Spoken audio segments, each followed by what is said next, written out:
Hello, folks. Welcome back. This is Chris in Central Pennsylvania. Good morning to folks in South Africa, in Europe, and points further east. And good evening to folks here on the East Coast of the United States and points further west. The African National Congress issued a press release in which they attack Kallie Kriel from AfriForum, accusing him of all sorts of mischief. And it's worth noting, I'm going to read a little bit from the statement, not the entire statement, and then read Kallie Kriel's response. So the ANC unequivocally condemns AfriForum and Kallie Kriel for racist disinformation and attacks on South Africa's democracy. I'm not really sure what racist disinformation they're talking about here.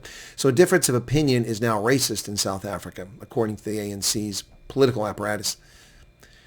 The African National Congress unequivocally condemns Kallie Kriel and AfriForum for their latest actions, which constitute a reckless, racist, and deliberate campaign to undermine South Africa's sovereignty. How so? Discredit lawful state institutions and incite fear through manufactured disinformation. This conduct is no longer fringe rhetoric. It is a calculated political project aimed at destabilizing our democracy and fracturing social cohesion.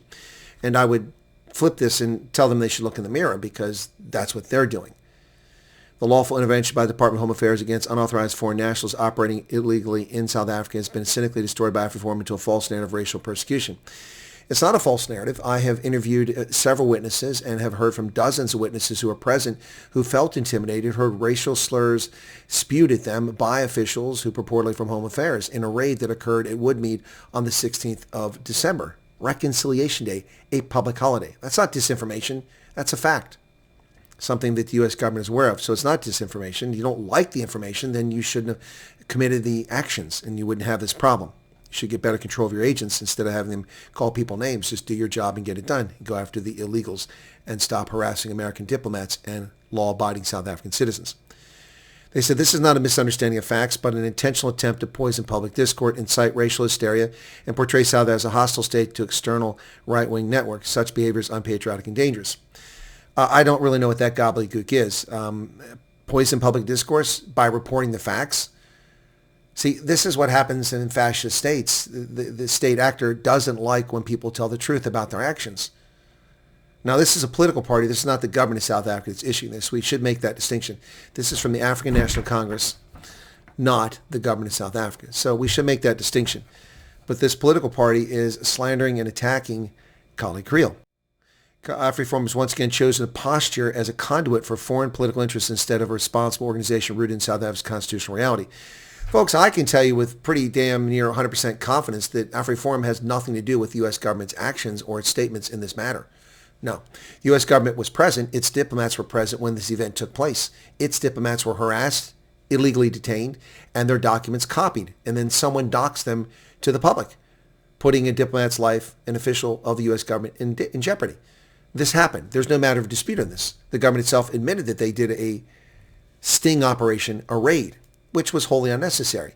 All you simply had to do is pick up the telephone and call the American embassy and say, hey, the Kenyans, their final decision is reached. Interesting enough, the government admitted that they informed the Kenyans, but how they informed them? They sent a letter to the South African High Commission in Nairobi. But the Kenyans were visiting South Africa.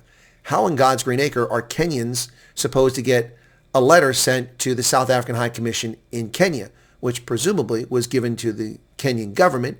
And then the Kenyan government, how would they get in touch with private citizens visiting South Africa? They don't work for the Kenyan government.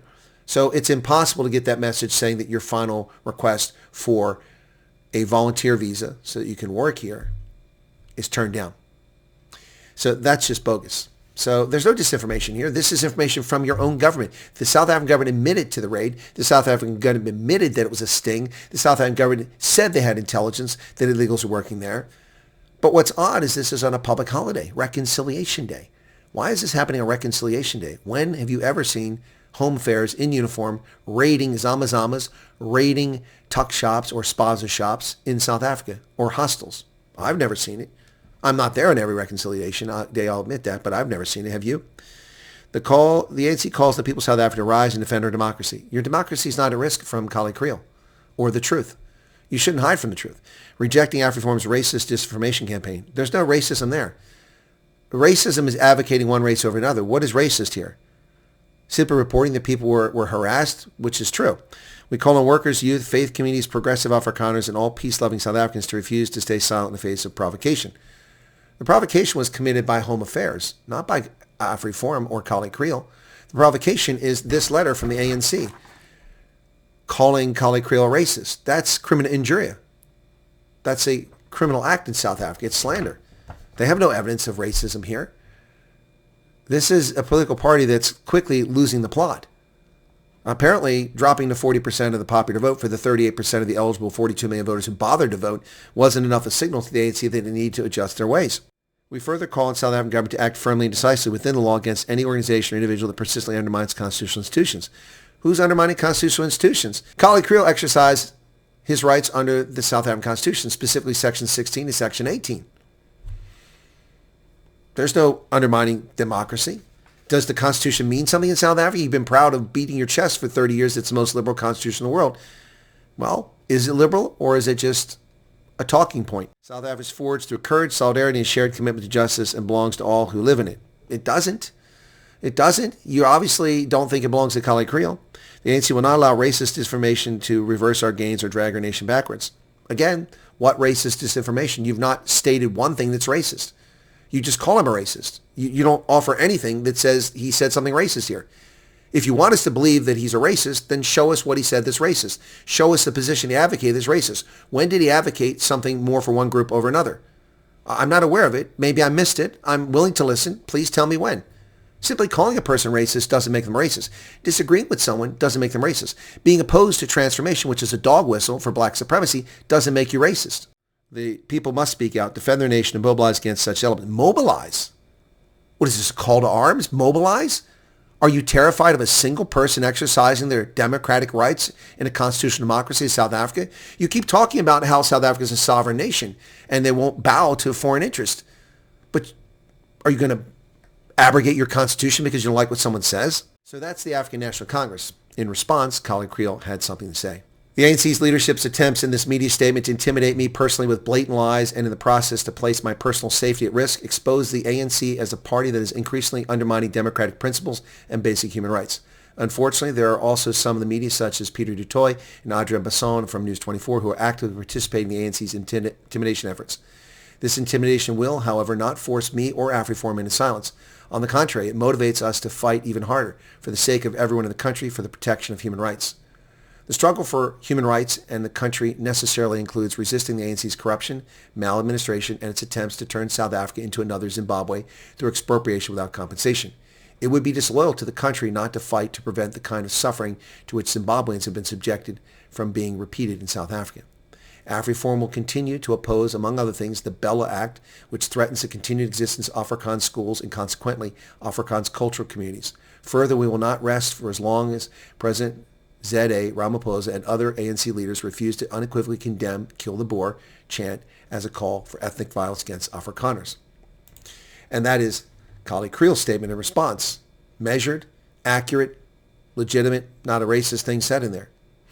I call on the ANC to prove to us how you claim Kallie Kriel is spreading racist disinformation by accurate reporting on the events as they unfolded. I broke the story. I know the people involved. I've talked to them.